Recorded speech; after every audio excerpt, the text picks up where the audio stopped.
예, 우리 같이 인사 나누겠습니다. 잘 나오셨습니다. 예, 은혜 받고 들어갑시다. 예, 이 시간에는 누가복음 15장 17절부터 24절 말씀까지 읽었습니다. 말씀의 제목은 탕자의 영적 전쟁입니다. 우리는 지난 시간에 진짜 자유가 뭔가를 우리가 살펴봤습니다. 이 당시에 아버지가 멀쩡하게 살아계시는데도 유산을 미리 달라고 하는 것은 무슨 뜻이냐면 아버지가 빨리 안 죽는다고 화를 내는 것과 같은 거예요. 폐륜이죠. 근데 이 둘째 아들은 그 폐륜을 저질러서 아버지의 재산을 미리 받아서 집을 떠납니다. 이렇게 아버지의 집을 떠났다는 것은 아버지와의 관계가 끊어졌다는 뜻이에요. 이렇게 자기 마음대로 자유롭게 살아보겠다고 아버지의 울타리를 떠난 둘째 아들에게 찾아온 게 뭔지 아십니까? 결핍입니다. 결핍. 아버지와의 관계가 끊어진 순간 이 둘째 아들은 허랑방탕한 생활로 아버지의 재산을 탕진합니다. 그리고 이 탕진을 한 둘째 아들에게 이어서 찾아온 게 뭐예요? 결핍이에요. 결핍. 예를 들어 볼까요? 저와 여러분의 집에는 수도가 들어와 있죠. 근데 수도국에서 수도가 잠기면 물이 안 나와요. 그렇죠? 그런데 가끔 우리가 단수가 될 때가 있잖아요. 단수가 될 때가 있죠. 그렇지만 지금 당장 쓸 물은 있어요. 그렇죠? 변기에도 한 번 정도 내릴 물은 들어있어요. 그 다음에 욕조에도 물 좀 받아놨어요. 그러니까 지금 당장 쓸 건 돼요. 그런데 여러분, 수돗물의 원 공급이 끊어졌기 때문에 이 물들은 곧 어떻게 됩니까? 바닥납니다. 이걸 우리는 뭐라 그래요? 결핍이라 그래요. 결핍. 그럼에도 불구하고 어리석은 인생은 내가 지금 당장 사용할 물이 있다고 예레미야 2장 13절에 보니까 어떤 죄를 저지릅니까? 생수의 근원 되시는, 수도의 근원 되시는 하나님을 버리는 그런 악을 저질러요. 또 내 인생은 내 것이라고 하나님을 등지고 내 소견에 오른 대로 스스로 내 인생의 웅덩이를 파겠다고 그렇게 대듭니다. 그런데 성경은 그 결과를 뭐라고 설명합니까? 물을 가두지 못할 터진 웅덩이다. 조금만 상황이 좋아지면 취직했다고, 결혼했다고, 애인 생겼다고, 대학 갔다고, 조금 상황이 좋아졌다고 하나님을 등지고 세상으로 달려가는 사람들 어떻게 해요? 터진 웅덩이를 만들고 있는 거예요. 그래서 사실 인간이 저지르는 죄의 근본을 거슬러 올라가 보면 뭐가 있습니까? 하나님과의 끊어진 관계가 있습니다. 이렇게 하나님과의 관계가 끊어지기 때문에 거기서 나오는 파편들이 뭡니까? 우리가 생각하는 죄들이에요. 예를 들면 하나님과의 관계가 끊어지니까 예배를 떠납니다. 하나님과의 관계가 끊어지니까 탐욕스러워집니다. 하나님과의 관계가 끊어지니까 음란에 사로잡히고 정욕에 사로잡힙니다. 하나님과의 관계가 끊어지니까 미워합니다. 하나님과의 관계가 끊어지니까 원망하고 불평합니다. 하나님과의 관계가 끊어지니까 이런 증상들이 생기더라 이 말이에요. 그래서 지난번에 말씀드렸죠? 이런 건 죄가 아니라 죄의 결과다 이 말이에요. 죄의 결과다. 자, 아버지의 집을 둘째 아들이 떠나는 순간 결핍은 이미 예견되어 있었습니다.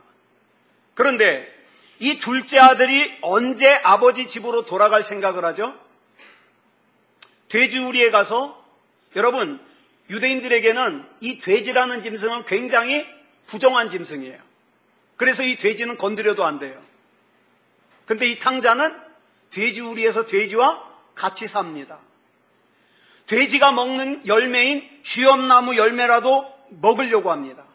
그런데요, 참 안타까운 것은 쥐엄나무 열매라도 먹을 것이 있을 때는 아버지 집으로 돌아갈 생각을 안 해요. 언제 생각합니까? 그 쥐엄나무 열매라도 먹을 수 없을 때 아버지를 생각합니다. 자, 그러면 우리가 여기서 중요한 것을 하나 짚고 넘어가야 돼요. 탕자가 굶어 죽게 된 것이 저주입니까? 복입니까? 복입니다. 네. 만약에 탕자가 그렇게 아버지를 떠나가지고 하는 일마다 잘 돼가지고 돈을 많이 벌어가지고 그 다음에 어려움을 당하지 않았다면 아버지 생각 안 하죠. 그럼 이게 저주예요. 우리가 이 세상을 살아가다가 많은 문제들을 만납니다. 우리는 그 문제들 앞에서 이렇게 생각합니다. 이 문제가 생긴 거는 누구 때문이야? 이 문제가 생긴 거는 무엇 때문이야? 이렇게 생각하지만 사실은 누구 때문도 아니고 무엇 때문도 아니라 눈에 보이는 그 원인 너머에 신앙적인 원인이 있다 이 말입니다. 신앙적인 원인이. 악한 마귀는 우리의 삶 속에서 수단과 방법을 가리지 않고 인간적인 접근을 하게 만듭니다. 그래서 어떡합니까? 심지어는 신앙생활을 한다는 사람들조차도 인간적인 접근에 끌려다니면서 허덕입니다. 내가 너무 바빠서 기도할 수가 없다는 거예요. 내가 너무 힘들어서 기도할 수가 없다는 거예요. 그러나 여러분, 우리가 전에 쭉 1절부터 살펴보았던 시편 23편을 보면 1절에서 다윗이 뭐라고 고백합니까? 시작! 여호와는 나의 목자시니 내게 부족함이 없으리로다. 여러분, 이 다윗의 고백이 아름다운 이유가 뭐 때문이라 그랬죠? 이 고백은 다윗이 자기 아들 압살롬이 반란을 일으켜서 한밤중에 맨발로 도망가면서 지은 시예요. 여러분, 아들이 배반을 했어요. 뭐가 무너진 거예요? 아들이 배반을 했어요. 가정이 무너진 거예요. 그죠? 먹을 양식도 없고 신발도 신지 못한 상태로 도망갑니다. 뭐가 무너진 거예요? 지금 당장의 경제적인 삶이 무너진 거예요. 또 예루살렘 성을 버리고 부랴부랴 도망을 치고 있어요. 뭐가 무너진 거예요? 앞날을 기약할 수 없어요. 미래가 무너진 거예요. 그런데 이 모든 무너짐 속에서도 다윗은 뭘 놓아버리지 않더라? 믿음을 놓아버리지 않더라. 하나님을 향한 신뢰를 놓아버리지 않더라. 여기서 다윗이 부족함이 없다는 것은 진짜 부족한 것이 없어서 부족함이 없다고 고백하는 게 아니라 실제로는 부족한 것이 많지만 믿음을 놓아버리지 않았기 때문에, 하나님을 향한 신뢰를 놓아버리지 않았기 때문에 부족함이 없다고 고백할 수 있는 거예요. 이 힘들고 어려운 상황 가운데 다윗은 자기를 이렇게 힘들게 만든 아들 압살롬을 원망하지 않았습니다. 제일 먼저 뭐라 그래요? 여호와는. 나는 지금 압살롬에게 쫓겨 도망가는 중이라고 하지 않고 다윗은 어떻게 해석을 합니까? 지금 하나님의 인도하심을 받고 있는 중이다. 어떤 하나님? 목자 되신 하나님. 목자 되신 하나님. 지금 당장 내 눈에 보이는 삶에서 모든 문제에 대해서 신앙적인 접근을 하는 건 뭡니까? 그게 중요하다는 거예요. 영의 눈이 열렸다는 뜻이에요. 다윗은 자기를 갖다가 괴롭히는 사울이라는 문제 앞에서 사울이라는 문제만 해결되기를 기도하지 않았어요.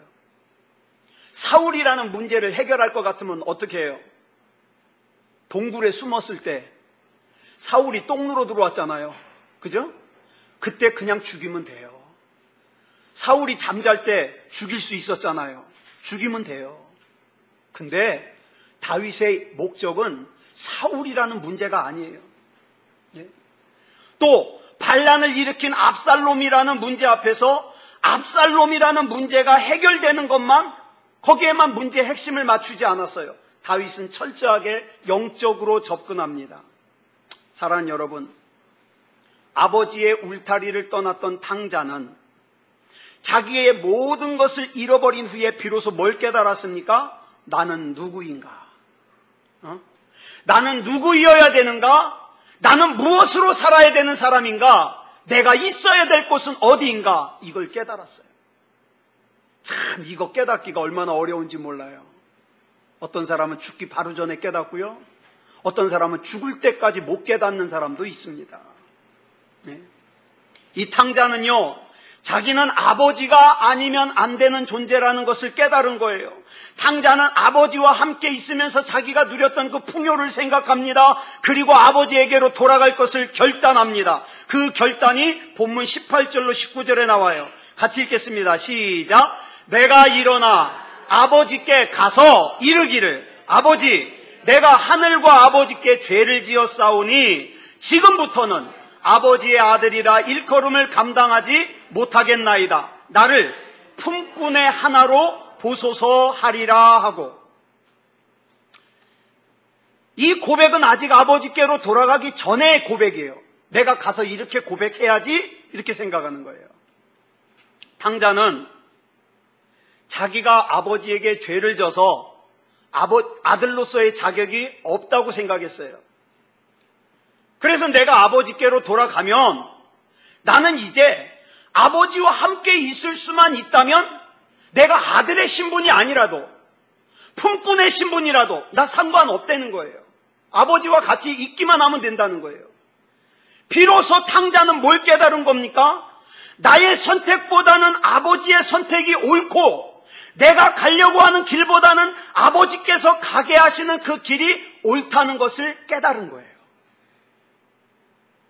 가만히 보면 세상의 욕심의 마음을 빼앗긴 사람들을, 그 마음에는요, 복음이 못 들어갑니다. 복음이 못 들어가요. 왜요? 그 마음에 돈과 세상이 가득해서 복음이 들어갈 자리가 없는 거예요. 그러다가 언제 복음이 들어갈 자리가 생겨요? 찬송가 272장 2절에 보니까, 우리 2절만 한번 불러볼까요? 시작. 낭패와 실망 당한 뒤에 예수께로 나갑니다. 십자가 은혜 받으려고 주께로 갑니다. 슬프던 마음 위로받고 이 생의 풍파 잔잔하며 영광의 찬송 부르려고 주께로 갑니다.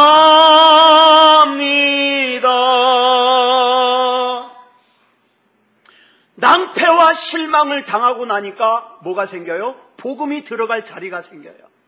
하나님을 찾아요. 그래서 탕자가 회개하기 시작하는데, 탕자가 회개를 시작하는 말씀이 본문 17절 말씀입니다. 우리 같이 읽을까요? 시작. 이에 스스로 돌이켜 이르되 내 아버지에게는 양식이 풍족한 품꾼이 얼마나 많은가. 나는 여기서 줄여 죽는구나. 여러분, 이에 스스로 돌이켜가 무슨 뜻이냐면, 킹제임스 버전 영어 성경에 보니까 이걸 이렇게 번역을 했어요. 그가 자기 자신에게로 돌아왔다. 그가 자기 자신에게로 돌아왔다. 자, 그러면 탕자가 아버지를 떠날 때 아버지만 떠난 것이 아니라 누구도 떠난 거예요. 누구도 떠난 거예요. 자기 자신도 떠난 거예요. 자, 아버지를 잃어버린 것은 누구를 잃어버린 거예요? 자기 자신을 잃어버린 거예요. 우리가 여기서 영적으로 명심해야 될 것이 있어요.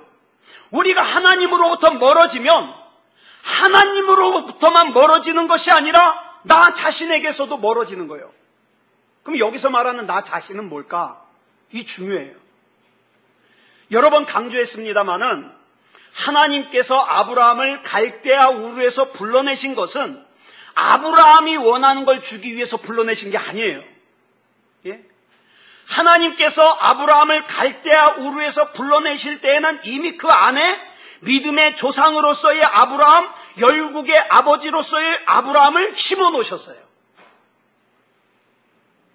근데 말이죠, 성경을 아무리 읽어봐도 아브라함이 자기가 믿음의 조상이 되지 못했다고 시험 들지 않아요.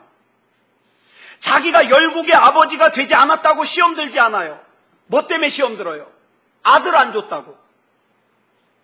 아들 하나 주시지 않았다고 삐쳐가지고 하나님께 뭐라 그럽니까? 다메섹 사람 나의 종 엘리에셀을 나의 상속자로 삼겠습니다. 그 이면에 무슨 뜻이에요? 하나님이 나한테 아들 안 주셨잖아요. 그 뜻이에요. 아들 하나를 주시지 않는다고 자기 방법으로 아기를 낳겠다고 사라의 몸쪽인 애굽 여자 하갈을 통하여 이스마엘을 낳습니다. 아브라함이 원하는 건 아들 하나예요. 그런데 하나님이 원하시는 것은 달라요. 만약에 하나님께서 아브라함이 원하는 거 주실 것이면 25년 동안 기다릴 필요가 없어요. 아브라함이 원하는 아들 하나 주실 것 같으면 갈대아 우르에서 나올 필요도 없어요. 거기서 그냥 아들 낳으면 돼요. 우리 하나님은 우리에게 뭘 주시기 위해서 준비할 수 있는 시간이나 준비가 필요한 분이 아니에요. 그럼 누가 필요한 거예요? 내가 필요한 거예요. 내가. 왜 아브라함으로 하여금 그 긴 시간을 기다리게 하셨는가? 아브라함이 원하는 아브라함이 아니라 하나님께서 원하시는 아브라함이 되어서 하나님께서 주시는 것들을 다 담을 수 있는 믿음의 그릇이 준비될 때까지 기다린 거예요. 마침내 준비가 되었을 때 이름을 아브라함에서 아브라함으로 바꿔주시고 할례를 행하신 후에 이삭을 주십니다. 다시 한번 말씀드려요. 어리석은 사람들은 예배를 떠나고 기도를 떠나면서 자기가 하나님만 떠나는 줄 알아요. 그러나 성경은 말합니다. 그렇게 떠나는 것은 자기 안에 담으신 하나님의 뜻, 하나님의 약속, 하나님의 복을 떠나는 거다. 어떡할까요? 우리는 떠나지 말고 끝까지 기다려야 됩니다. 끝까지 기다려야 돼요. 애굽에서 종살이하던 이스라엘 백성을 하나님께서 불러내셔서 가나안으로 인도하십니다. 광야 생활하면서 만나도 주셔요. 메추라기도 주셔요. 반석에서 샘물이 나오게 하셔요. 옷과 신발이 닳아 헤어지지 않게 하세요. 구름기둥 불기둥으로 인도하셔요. 온갖 은혜를 베풀어 주셨는데 이스라엘 백성이 원하는 게 애굽에 있다 보니까 감사할 줄 알아요? 몰라요? 몰라요. 여러분, 교회가 어떤 곳이에요?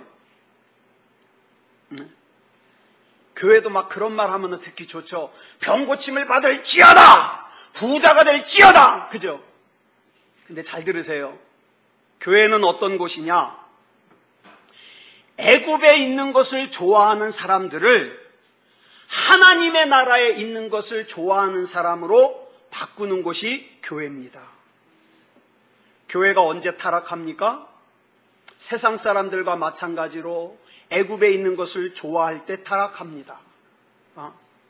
교회 강단에서 세상에서와 마찬가지로 애굽에 있는 것들을 더 많이 가지게 해주겠다고 충동질하는 거, 이거 잘못이에요. 교회가, 사람도 마찬가지인데 교회가 하나님을 떠나면 하나님만 떠나는 게 아니라 뭡니까? 교회도 떠나는 거예요. 교회 자신도. 하나님께서 먹지 말라고 금하신 선악과를 따먹은 아담과 하와가 하나님을 피해서 숨었어요. 그랬더니 아담과 하와를 찾아오신 하나님께서 부르십니다. 내가 어디 있느냐? 아담과 하와가 어디 있는지 몰라서 찾으실까요? 아니요. 전에 말씀드렸죠. 하나님이 뭘 찾으시는 거예요? 아담과 하와의 몸뚱아리가 어디 있느냐 이거 찾으시는 게 아니라 하나님께서 찾으시는 것은 하나님께서 원하시는 아담과 하와 어디 갔느냐는 말이에요. 하나님께서 아담과 하와를 창조하시고 나서 보시기에 심히 좋았더라라고 좋아하셨던 그 아담과 하와는 대체 어디 갔느냐는 거예요. 그 아담과 하와는 어디 가고 먹지 말라고 하는 선악과를 따먹고 범죄한 아담과 하와만 남았느냐 이 말이에요. 지금 저와 여러분은 어떻습니까? 하나님이 찾으시는 저와 여러분 맞습니까? 탕자의 회개는 아버지만이 유일한 해답임을 깨닫는 데서부터 시작돼요. 여러분, 어떤 사람이 하나님 만홀히 여깁니까? 하나님 말고도 방법이 많은 사람이 하나님을 무시해요. 예배 말고도 방법이 많은 사람이 예배를 무시해요.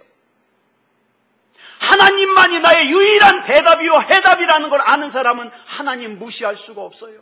하나님이 아니면 안 됩니다. 믿음으로 나갑니다.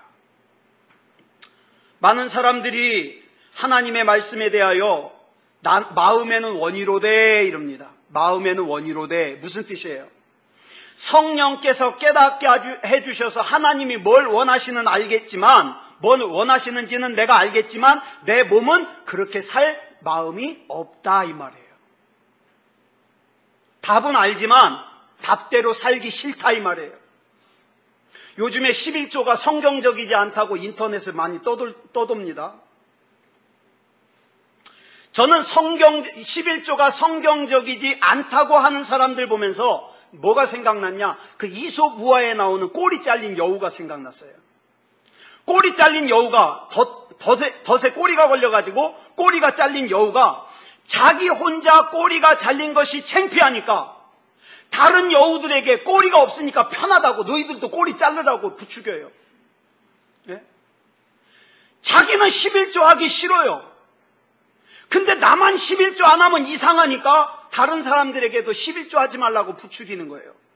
여러분, 11조를 해야 될까 말아야 될까 제가 성경적으로 중요하게 말씀드리겠습니다. 예수님께서 유대인들이 와가지고 세금을 가이사한테 바치는 게 옳습니까? 하나님께 바치는 게 옳습니까? 라고 물어요. 그때 예수님이 뭐라고 대답하셔요? 가이사의 것은 가이사에게, 하나님의 것은 하나님께. 여러분, 성령님께서 여러분 안에 하나님의 것을 보여주시면, 하나님의 것이라는 걸 깨닫게 해주시면 하나님께 바치면 됩니다. 11조 안 하는 사람들 흉보지 마세요. 그 사람들은 안 보이는 거예요. 하나님께 안 보이는 거예요. 시간도 마찬가지예요. 이 시간은 하나님의 시간이라는 것이 깨달아지면 하나님께 바치면 돼요. 안 깨달아지면 안 바쳐도 돼요. 그런데 하나님의 것이 보이는데도 하나님께 바치지 않으면 하나님 거 도둑질하는 거잖아. 그죠? 네. 그러니까 하나님의 것이 안 보이면 투덜거릴 필요 없어요. 안 하면 돼요. 안 하면 돼요. 다시 한번 말씀드립니다. 깨닫게 하는 것은 성령님이 하시는 거고 움직이는 것은 누가 하는 거다? 내가 하는 거다. 근데 내가 움직이기 싫을 때 뭐라고 핑계대요? 마음에는 원이로되 이렇게 핑계대는 거예요. 하기 싫은 거예요. 아브라함은 자기가 하나님 거라는 걸 발견하기까지 25년 걸렸어요. 자기의 삶 가운데 하나님 것이 안 보이면 그냥 살아도 돼요. 부담 가지지 말고. 그런데 나의 삶 가운데 하나님의 것이 보이면 율법 따지지 마세요. 여러분, 사람과 사람과의 만약에 우리 김재원 집사님하고 저하고 무슨 얘기를 하다가 얘기가 안 돼요. 그럼 나중에 승질나면 뭐라 그래요? 뭐대로 하자? 뭐대로 하자? 법대로 하자. 우리 법대로 하자고. 자, 법 찾으면 김재원 집사님과 저의 관계는 이미 끝난 거예요. 여러분, 하나님과 나 사이의 관계 속에서 법대로 하자고 법 찾으면 이미 관계 끝난 거예요. 그잖아요? 예. 탕자에게 아버지에게로 돌아가야 된다고 깨닫게 하신 분은 성령님이셔요. 그리고 이에 일어나서 아버지께로 돌아간 것은 누굽니까? 탕자입니다. 탕자예요. 이렇게 일어나서 아버지께로 돌아가기까지 탕자가 얼마나 영적 전쟁을 치열하게 했을까요? 여러분 아실 거예요. 세상에 속해 있던 사람이 여러분 타락하는 건 무지 쉽습니다. 예배 떠나는 건 무지 쉽습니다. 기도 떠나는 건 무지 쉽습니다. 근데 이에 돌이켜 아버지께로 돌아가는 건 무지하게 어려워요. 치열한 영적 전쟁이 필요해요. 내가 한 짓이 있는데 그래도 내가 돌아가면 아버지께서 나를 기뻐하실까? 가뜩이나 나를 마음에 들어하지 않는 형이 나를 좋아할까? 내가 아버지께로 돌아가서 품꾼으로 살면 종들이 나를 얼마나 비웃을까? 뭐 이런 것들. 악한 마귀는요, 이런 생각들을 심어가지고 우리를 하나님께 집중하지 못하게 만들어요. 이런 문제를 극복해야지만 아버지께로 돌아올 수가 있어요. 아버지께로. 탕자는요, 돌아오기도 힘들었지만 돌아와서 이겨내야 되는 건 그에 못지않게 더 힘들어요.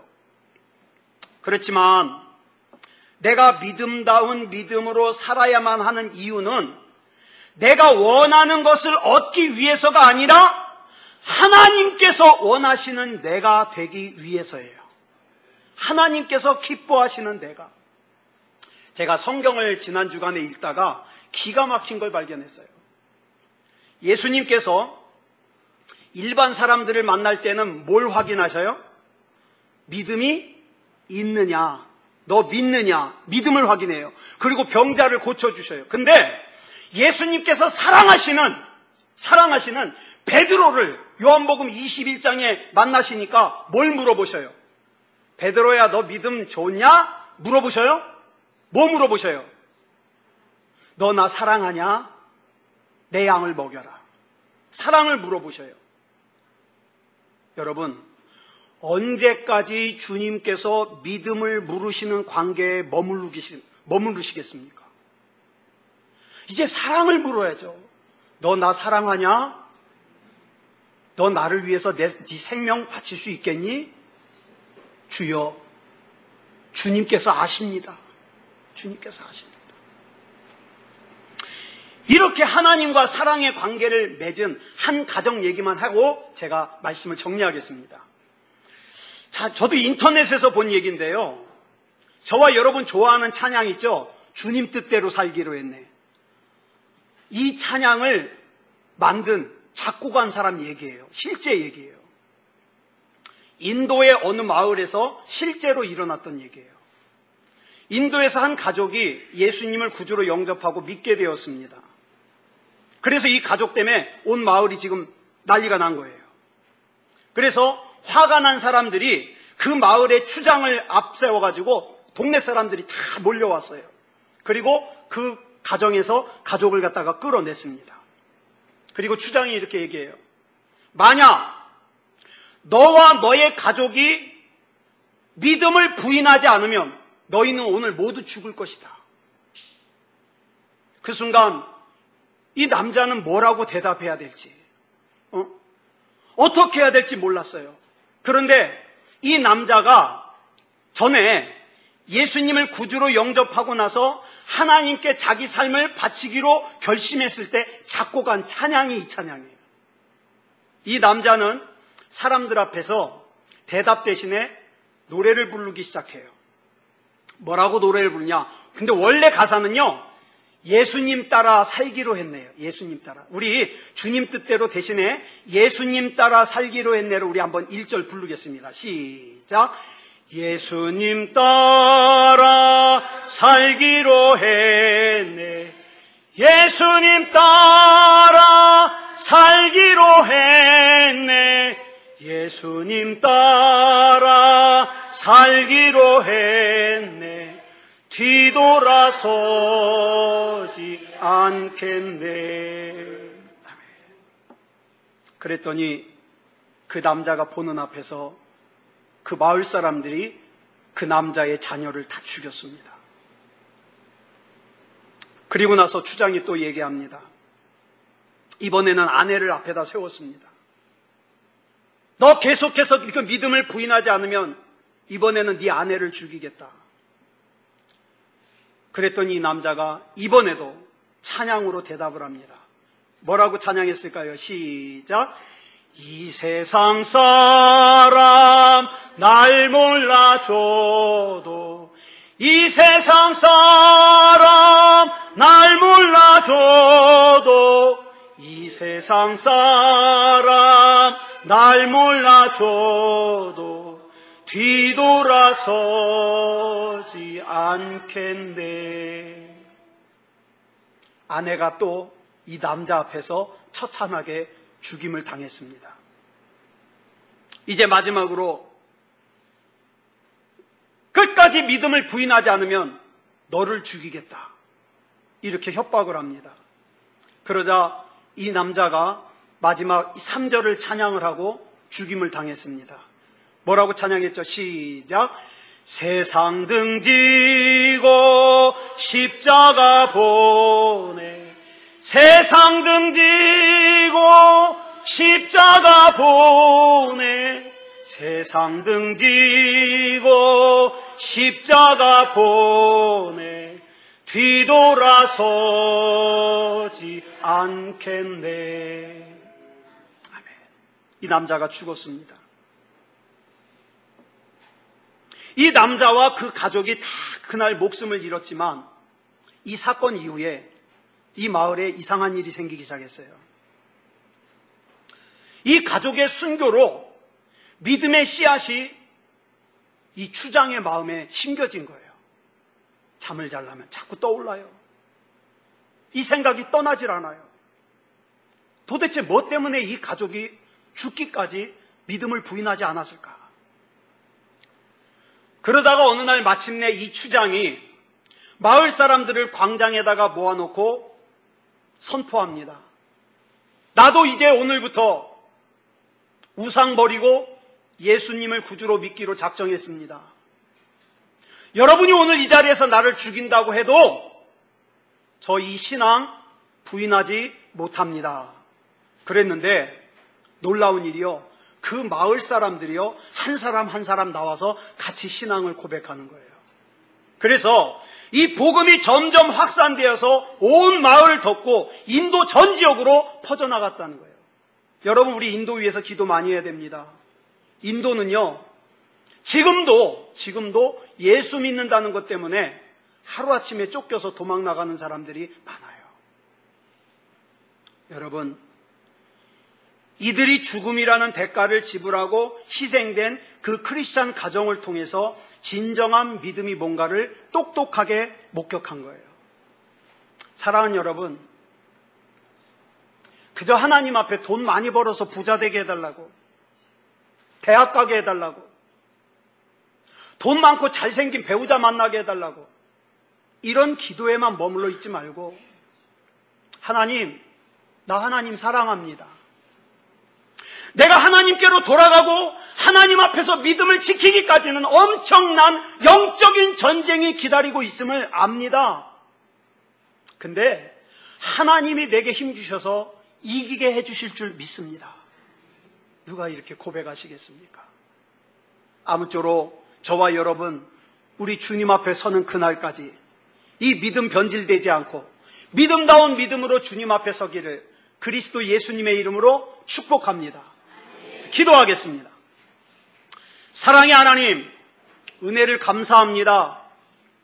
하나님의 은혜 가운데 우리가 2시간에 걸쳐서 탕자의 여정을 살펴보았습니다. 진짜 자유가 뭔지, 또 진짜 자유 가운데 우리가 주님을 따라가려면 어떤 영적 전쟁을 해야 되는지 우리가 살폈습니다. 하나님, 그냥 교회 다니는 사람이 되지 말게 하시고 예수 믿는 사람이 되게 하여 주시옵소서.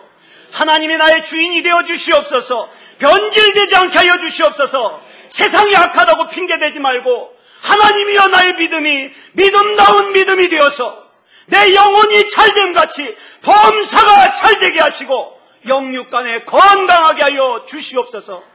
우리 하나님께서 붙잡아 주실 줄 믿사오며 그리스도 예수님의 이름으로 간절히 기도드렸사옵나이다. 아멘.